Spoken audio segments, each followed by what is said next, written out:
All right. Hey everyone, my name is Jimmy. I'm here with Josh and Ethan, and today we're going to talk about vitamin D and type 2 diabetes.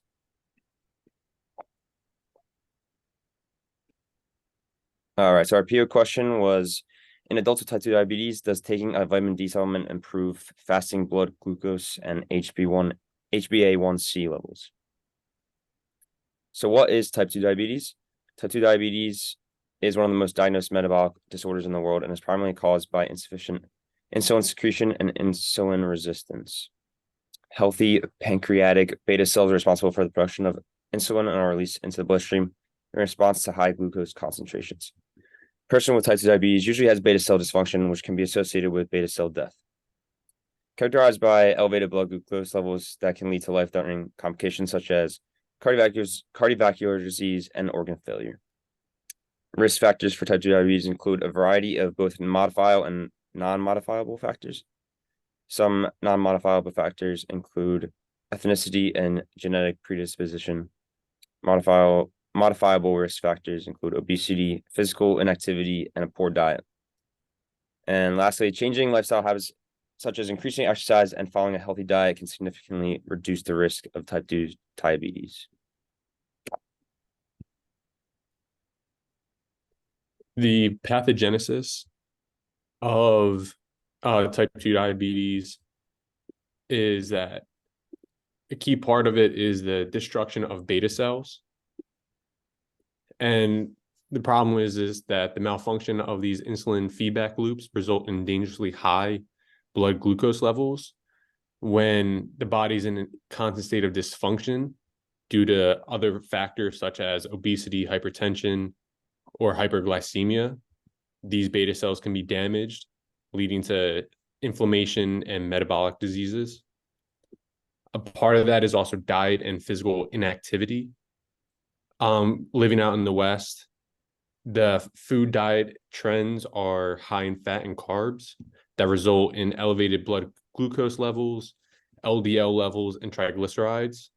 This causes an increase in reactive oxygen that generates inflammation and that can further contribute to insulin resistance. And then the lack of physical activity and the sedentary lifestyles pose a greater risk for obesity. And then finally, it affects the gut, and an imbalance between intestinal microorganisms can reduce short-chain fatty acids synthesis that promotes healthy gut microbiomes. And then this leads to pancreatic B cell growth and insulin production.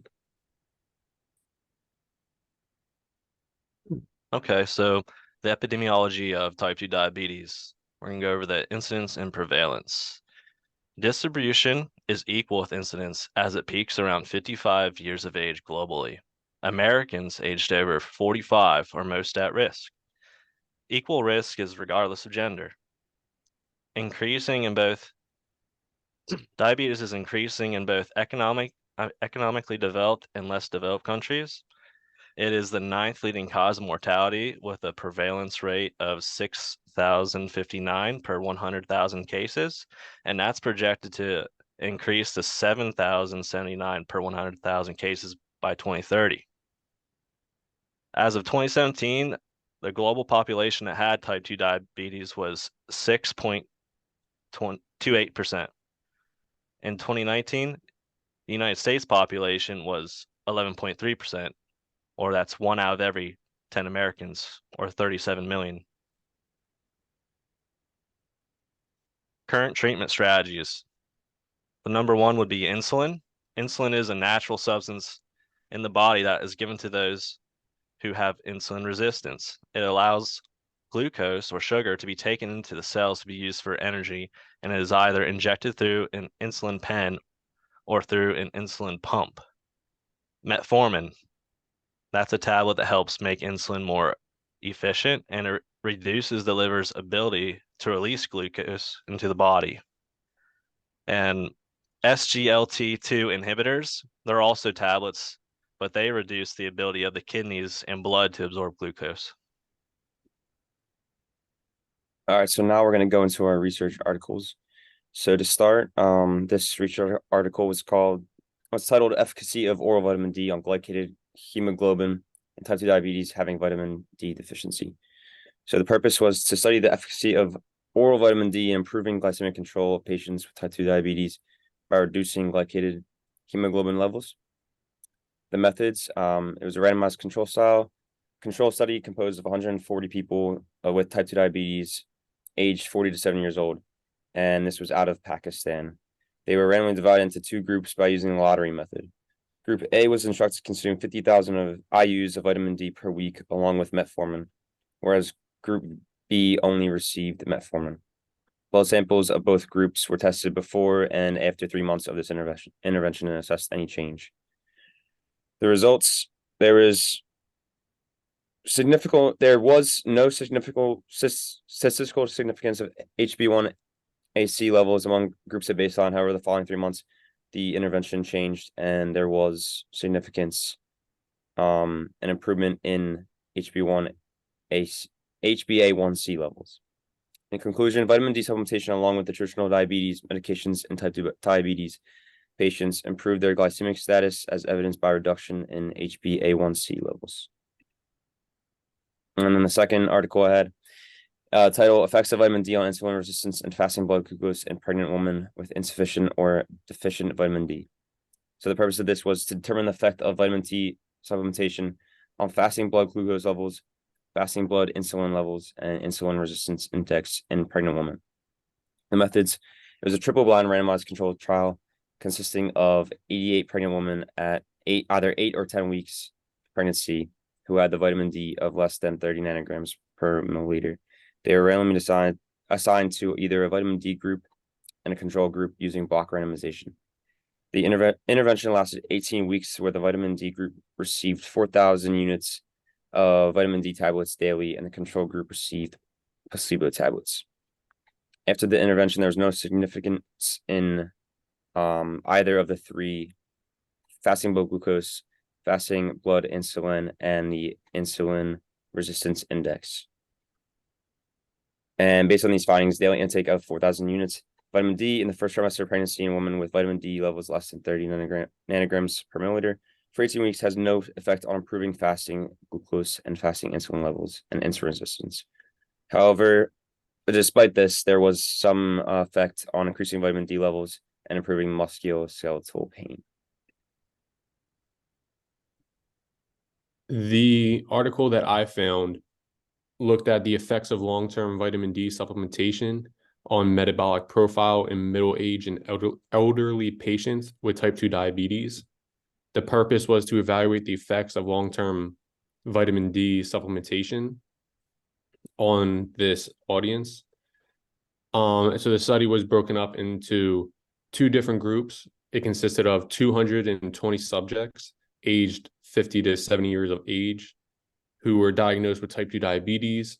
They were randomly assigned to either the vitamin D group, which received 800 IUs per day, or the control group, and this went on for 30 months.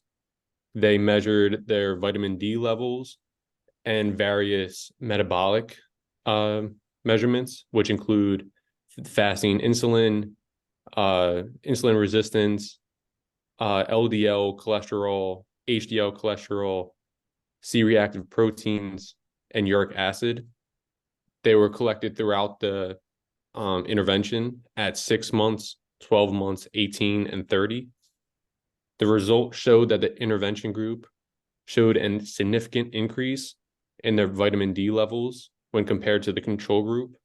Additionally, significant differences were observed between 2 groups in the levels of fasting insulin, insulin resistance, lipoprotein, cholesterol, high sensitivity C-reactive proteins, and uric acid.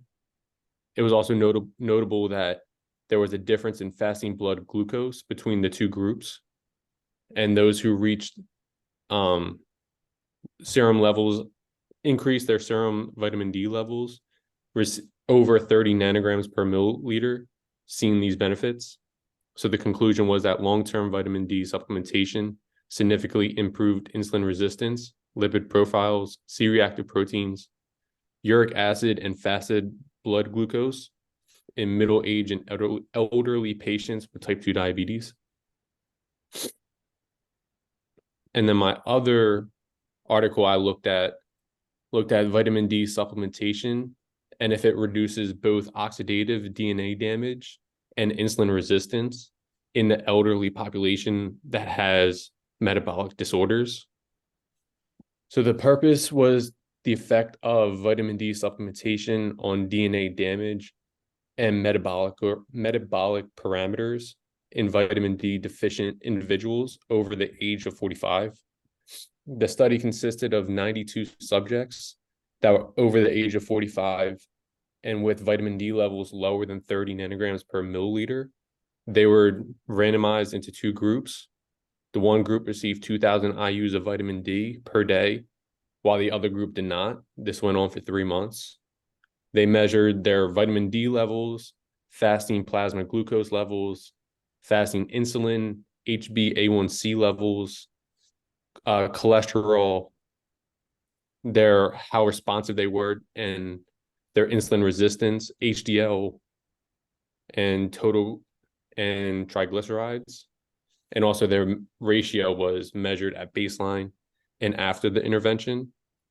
The results showed that there was a significant decrease in the DNA damage in the intervention group when compared to the control group. Additionally, the intervention group showed an increase in vitamin D and HDL levels, along with a decrease in fasting blood glucose, insulin resistance, and the ratio between HDL and triglycerides. All the other parameters were unchanged or not significant.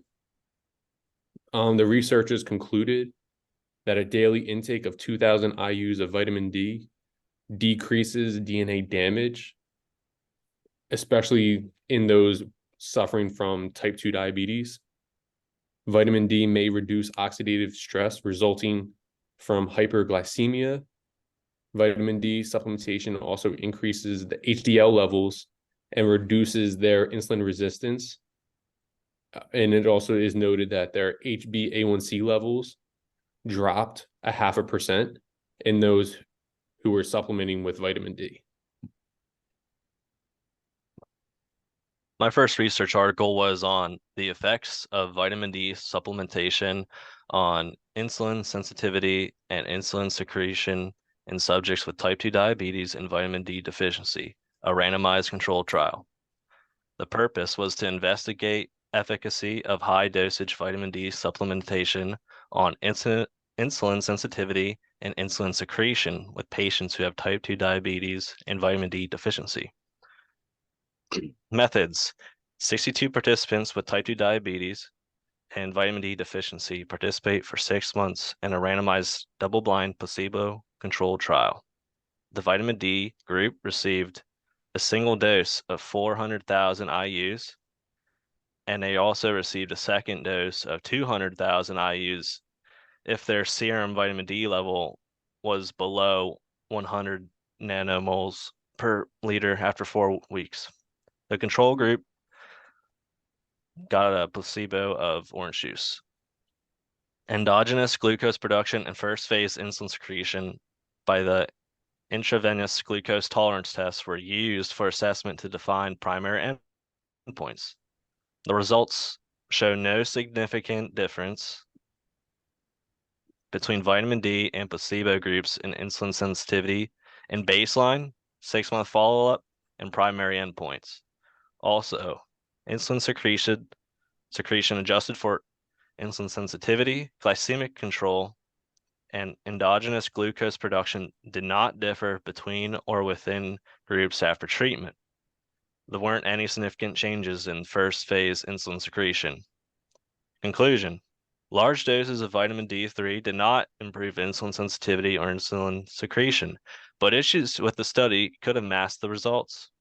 The study allowed for participants to take any drug therapy treatment that they preferred. Further studies should strive to have a participant pool on the same treatment to account for any extraneous variable that may mask the real results, so the findings are without dispute. My second research article was the effect of vitamin D supplement on mood status and inflammation in vitamin D deficient type 2 diabetic women with anxiety, a randomized clinical trial. The purpose was to determine the effect that vitamin D supplementation has on diabetic women with anxiety, depression, and inflammation. The methods were 51 participants, all women with type 2 diabetes with a mean age of 47. They were randomized into 2 groups and they completed the trial. The vitamin D group was composed of 26 patients and they received 1 oral pill of 50,000 IUs of vitamin D3. And the controlled group, which was made out of 25 patients, received a placebo once every 2 weeks for 16 weeks. Demographic factors like education, BMI, physical activity, sun exposure, waist to hip ratio, and serum vitamin D levels were recorded at baseline and post-intervention. Food records were also made for 3 days. The results show that the vitamin D group did have significantly lower changes in their anxiety score when compared to the control group. The within group comparison demonstrated that depression in the vitamin D group was significantly reduced in those who were on the lower end of their baseline vitamin D levels. The demographic factors listed above had no significant differences between baseline and post-intervention. Also, the food record only shows significant differences for fat and vitamin C at the baseline. The conclusion shows that vitamin D supplementation may improve anti-inflammatory biomarkers like anxiety for type 2 diabetic women with vitamin D deficiency. Also, it may reduce the risk for cardiovascular events, but more studies with a bigger participation pool, including both genders, would help to confirm these findings.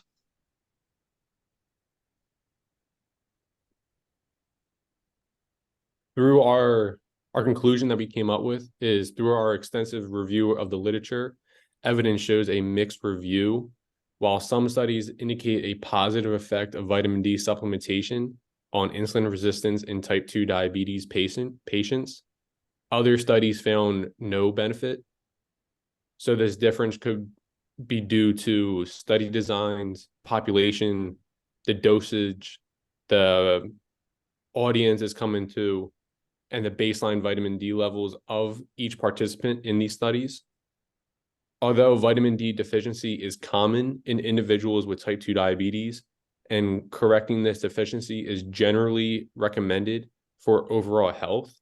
However, whether this correction specifically improves insulin resistance is still questionable. In conclusion, while vitamin D may have a role in improving insulin resistance in type 2 diabetes, more research and consistent clinical evidence is needed. Patients with type 2 diabetes should still consult with their healthcare provider before starting any new supplement, which includes vitamin D to manage their condition or conditions. And these are our references, which have 2 slides of that. But yeah, thank you for watching. I'm gonna stop the recording.